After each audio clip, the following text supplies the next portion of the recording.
오늘의 두 번째 키워드 30%인데요. 이게 무슨 얘기냐 하면 평일에 치러지는 또 사전투표이다 보니까 정상적인 대선에 비해서는 아마 투표율이 좀 저조할 수밖에 없을 것 같은데 과연 이제 19대 똑같이 이제 그렇죠. 보궐로 치러졌던 19대 대선 때는 사전투표율이 26.06%였고 지난 대선 때는 36.93%였거든요. 이번에는 혹시 30%대를 넘길 수 있을지. 저는 솔직히 좀 힘들지 않겠는가. 그렇죠. 왜냐면은 우선 무시 못하는 게 역시 금토 목금이라는 건 좀 다르거든요. 확실히 다릅니다. 예. 예. 주말이 끼는 거랑 주말에 끼는 아닌 그건 게. 확실히 다른 거예요. 그건 일하는 날에만 투표하는 것과 그렇죠. 출근하고 나오거나 아니면 그럼요. 점심시간에 그런 게 하거나 뭐 있으니까. 이래야 그래서 되니까. 확실히 그렇고 그다음에 이제 또 아시다시피 그렇게 평일인 경우에는 하겠다고 해서 가면 줄이 긴 경우가 상당히 있습니다. 그러다가 네. 갔는데 그냥 포기하는 경우도 생겨요. 예. 예, 그런 것을 감안할 때는 어쩔 수 없이 이제 그런 측면이 있습니다. 그 이유는 뭐냐면 이게 이게 정상적으로 치러지는 대선이 아니기 때문에 네. 수요일을 원래 해야 되는 대선이 화요일 날 하다 보니까 이렇게 되는 건데요. 저는 이 점에서는 국민의힘이 좀 더 사전 투표 이번에 김문수 후보가 하겠다고 나선 거 굉장히 전 잘했다고 생각합니다. 오늘도 열심히 홍보를 네, 하시더라고요.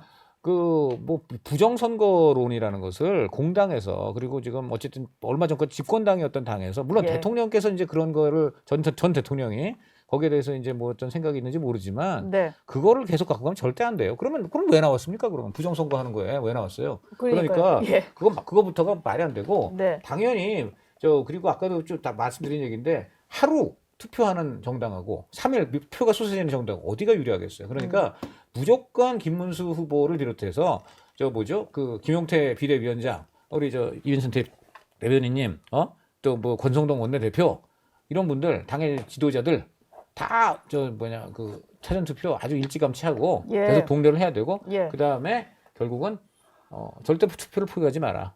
절대 투표를 포기하지 말고 나와서 찍으면 원하는 분이 당선이 된다. 예. 이러한 하여간 투표를 많이 높여서 투표율을 최대한 높이는 노력을 국민의힘에서 굉장히 강력하게 해야 된다고 봅니다. 예, 왜 그렇게 해야 그게 이번의 경우는 이제 아무래도 이재명 대세론이 워낙 강하기 때문에 예.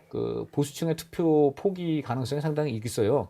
그런데 이게 단순히 국민의힘의 패배로 가는 게 아니라 정치적으로 안 좋아요. 이게 왜 안 좋냐면 이렇게 되면 대선의 정통성이 약해지고 대선 결과에 심리적으로 불복하는 경우가 많고 그 대표적인 게 이명박 정부였습니다. 이명박 정부 때 노무현 정부의 실정 때문에 그 노무현 대통령 지지하던 분들이 이명박 후보가 너무 우세하니까 투표를 포기한 분들이 많아요. 당시에는 정동영 후보가 그렇죠. 있었는데. 또 정동영 후보하고 또 이제 노무현 대통령하고 사이도 안 좋고 하니까 예. 그 투표를 포기한 친노 지지층이 많은데 그 결과 이명박 대통령이 무려 500만 표라는 엄청난 표차로 이겼어요. 역대 예. 최다 표차로 이겼어요. 네. 근데 이게 최다 표차로 이긴 이유가 물론 이명박 대통령의 지지는 높지만 그게 압도적인 지지라기보다는 이 민주당 지지층 상당수의 투표 포기가 합쳐져서 나온 결과인데 네. 그거를 이제 본인이 압도적인 인기로 내가 됐다라는 착각하에 일방적인 정책을 밀어붙이다가 집권 초반에 광우병 사태를 맞은 거예요. 그래서 그 이후에 이제 본인이 각성하고 뭐 친서민 중도 이렇게 갔는데 그것이야말로 착각을 불러일으키게 만드는 정치 불안을 일으키게 만드는 원인이 됩니다. 그렇기 때문에 당선된 대통령에게는 착각을 불러일으키고 그렇죠. 국민들 여론은 사실 대선 불복이 불복 심리가 강해지고. 생기고 있고 그래서 이게 정치가 아주 안 좋습니다. 예. 그러므로 무조건 투표를 해야 무조건 되는 투표를 해야 거네요. 되고 그리고 부정선거론을 예. 김문수 후보 같은 경우에 더 확실하게 끊어내야 됩니다. 그 행동으로 보여주는 건 잘했다고 봅니다.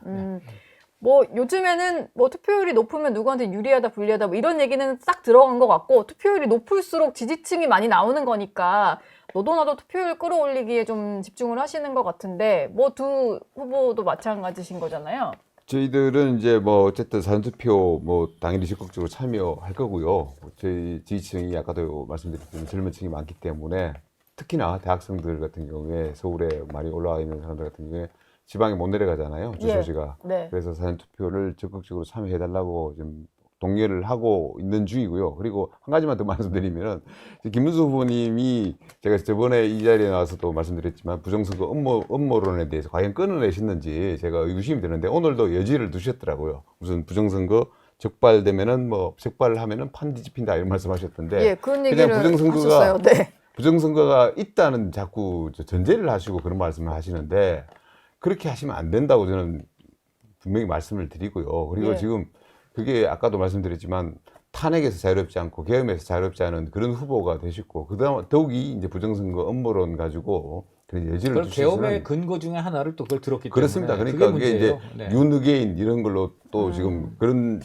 윤상현 선대위 공동선대위원장 임명하시고 예. 그리고 뭐 자유통일당하고도 그 관련돼 있으시고 그런 식의 어떤 식으로는 지금 보수가 우리가 지금 봤을 때 네. 정말 확장성을 가지고 가려고 하시는 건지 아니면은 정말 그 집토끼만 지키면서 그냥 안주해서 대선을 이기겠다고 생각을 하시는 게 저는 제가 그야말로 잠깐 계속 윤상현 위원장 문제 네. 당을 물어보니까 다들 내가 아니래요. 모른대. 그러니까 내가 한 일이 아니래요? 김용태 위원장은 나는 정말 모르는 일이다. 왜냐? 이거는 선대위는 후보 영역이다. 네. 그리고 김문수 후보는 이게 이 사람이 왜 되느냐고 자기한테 물어오더라는 거예요. 그리고 그래서 이 사람 지금 언론에 문제가 많으니까 철회해라고 했는데 갑자기 또 철회했다가도 오보가 됐어요. 그런 다음에 또 권성동 원내대표가 김용태 위원장한테 이게 어떻게 된 거냐고 물어보는 거예요. 그게 좀 당의 핵심 지도자 3명이 몽땅 다 난 몰라요. 그 과정에 이런 걸 대해서 어떻게 이게 말이 됩니까? 예. 이게 지금 당의 모습입니까? 저는 이거 보고 너무 놀랐고요. 네. 저는 이거는 빨리 당에서 예. 설명을 하고 좀 조치를 내려줘야지. 이거 뭡니까 지금 대선은 포기하고 당권에 지금 다음에 뭐 이런 지금 의혹을 사기 딱 알맞은 거 아닙니까 대변인님? 저희가 좀 시간이 흘렀는데 이민찬 대변인이 설명을 해야 될 게 2가지인 것 같아요. 그 부정선거 관련된 발언이 나온 것에 대한 좀 해석을 해줘야 될 것 같고 지금 이 윤상현 의원 공동선대위원장 된 거. 아무도 모르는 대체 이제 왜 윤상현 임명. 아무도 예. 몰랐나? 저는 정말 안타까운 게 A를 본인이 A라는 대답을 원했는데 상대방이 A라는 대답을 하지 않는다고 그게 잘못됐다고 생각하면 안 돼요. 네. 정치라는 그래요? 건 예. 다양한 언어 표현이 있고 행동으로 보여주는 거잖아요. 김문수 후보에 대해서 많은 분들이 부정선거 음모론자라는 그런 프레임을 씌우려고 했죠. 그래서 지난주에도 여러 말씀을 주셨는데 바로 행동으로 하잖아요. 사전투표에 나서고 지도부가 다 사전투표를 하고 그건 잘했어요. 개항으로 가서 사전투표를 함으로 인해서 또 많은 당내 의원분들이 오늘 문자 많이 받았어요. 꼭 사전투표 해달라. 꼭 그러면 투표해달라. 이 여러 가지 행동으로 보여주고 있는 가서 거예요. 부정선거 적발하면 판이 뒤집힌다는 거는 의심되면 나가서 이제 투표부터 하셔라 이런 얘기예요. 그러니까 부정선거라는 게 예. 뭐 각자의 생각하는 부정선거가 다른 거예요. 부실 관리 부분이 꼭 있는 거예요. 아. 제가 말씀드리는 건 저희 국민의힘이 지난주에도 말씀드렸지만 네. 선관위의 부실 관리 문제, 어떤 뭐 소쿠리 투표를 한다든가 그 투표함이 어떻게 개봉됐던 거 아니냐 예. 이런 분들이 많은 분들이 의구심을 갖고 있잖아요. 네. 그런 부분 관리를 잘해달라는 거예요. 그 관리, 그 여야 다 각 제 정당이 참관인으로 들어가고 관리인으로 들어가지 않습니까?